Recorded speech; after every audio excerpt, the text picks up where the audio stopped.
Hey there, and welcome back to another Disney video. And recently, we saw the release of the latest effort by Walt Disney Animated Studios with Strange World.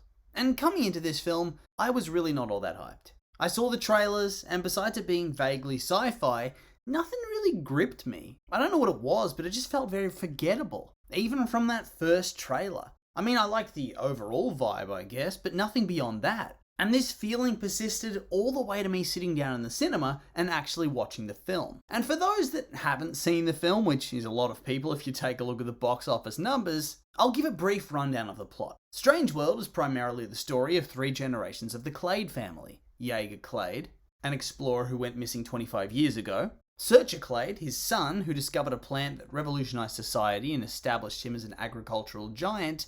And Ethan Clade, his son, who's a teenager that doesn't quite know what he wants to do with his life just yet. Alongside a crew of adventurers and scientists, Searcher and Ethan, and Searcher's wife Meridian, travel down towards the center of the Earth to try and find a cure for the disease that's ravaging their crop of Pando, that revolutionary plant that I mentioned earlier. Here, they find a strange world of diverse and fantastical creatures, and of course, Jaeger Clade, who'd gone missing on an expedition through the Impassable Mountains 25 years before. Together, the family and the crew continue their journey towards the source of the corruption, until they arrive at its heart. Eventually, figuring out that they live on the back of a giant world turtle, and that Pando is in fact an infection that's killing it. And thus, if they don't sacrifice Pando, the turtle's gonna die. The world will die. And so they have to sacrifice Pando, and they return home and everything works out for the best, yada yada. You know how this sort of story always goes. Happy endings all round, and the world's all the better for it. And yeah, to say that this film had done poorly,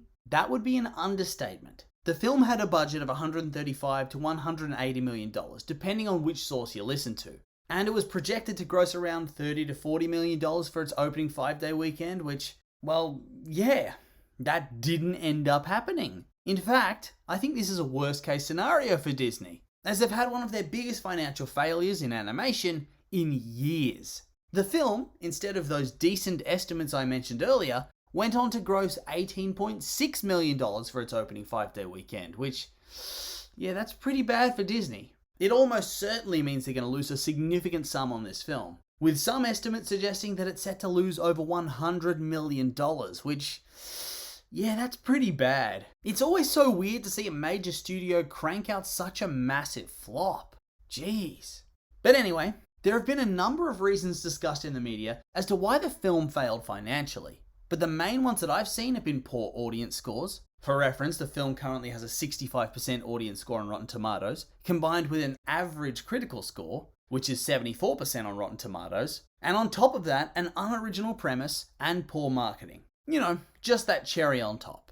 And honestly, yeah, I can agree with it. The marketing was dog shit overall. Did Disney realize ahead of time that this film was not going to be a success and so they just checked out and didn't bother? Because I feel like this film was hardly advertised at all. How are people going to go and see it if you've not told anybody it's on?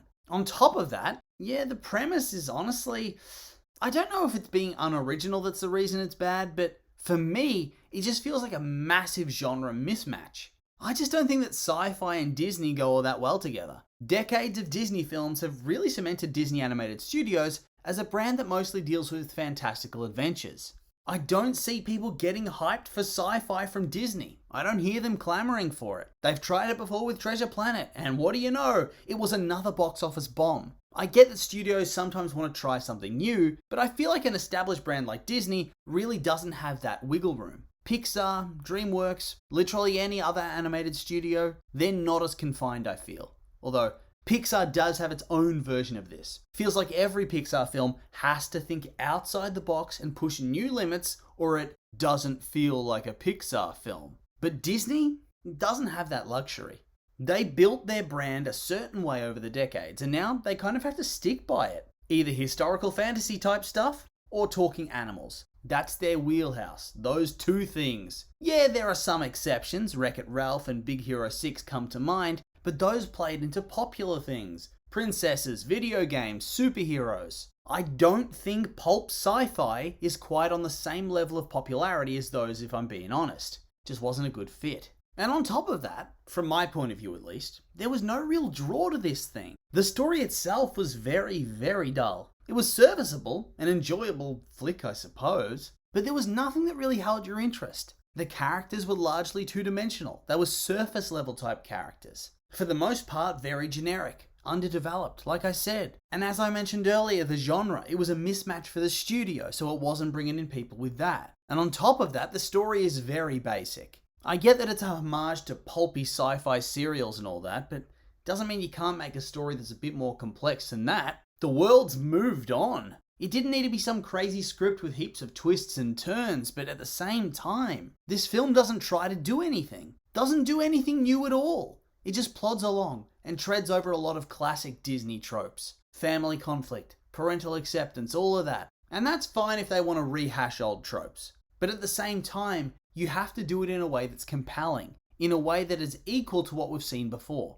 But it's not. And so it's much harder to care about it. And even worse than that is that it fails at that core Disney tenet. Will my child like this film? Will they get bored? Because they are the core audience here. And honestly, I think a lot of people thought, no, my kid won't like this. They will get bored. And this is actually quite impressive. You don't achieve this level of audience apathy easily. And so, based on the trailer and the marketing, it just doesn't feel like they were able to connect very well at all with that family target audience. And then for those families that actually did go and spend their money to go and see it, well, they were rewarded with a film that was just average. Not terrible, but not excelling in any way, shape, or form. It had good visual design, I guess, but still, it felt generic. A generic world that you might see in the background of Guardians of the Galaxy or Star Wars. The music, the score, this is always a standout, but here it was so forgettable. And like I said, the characterization, the script, pretty bland all round. It doesn't wow you in any way at all, and it kind of drags on by the end of things. Like, it'll make you smile from time to time when you're watching it, but that's it. Afterwards, it'll just drop out of your head instantly. And so, I think this is one of those films you can wait and see. Don't spend $20 to buy a ticket to this thing. Wait for it to come out on Disney+, trust me. If you don't, there's a good chance you're going to feel robbed coming out of the cinema. It's an unfortunate miss for Disney. And honestly, they're not having a great year, are they? Pixar's Lightyear was less than good. And Turning Red got shat on by vocal fans. Now this disaster. Woo, lovely. Yeah, bad luck. But still, the movie was not great. And so, with all that being said, these are just my opinions, and now I'd like to hear yours. What did you think of the film if you've seen it? You like it, hate it? Do you agree with what I thought? Maybe not? I'm curious for your thoughts, so make sure to like, comment, subscribe, and let me know.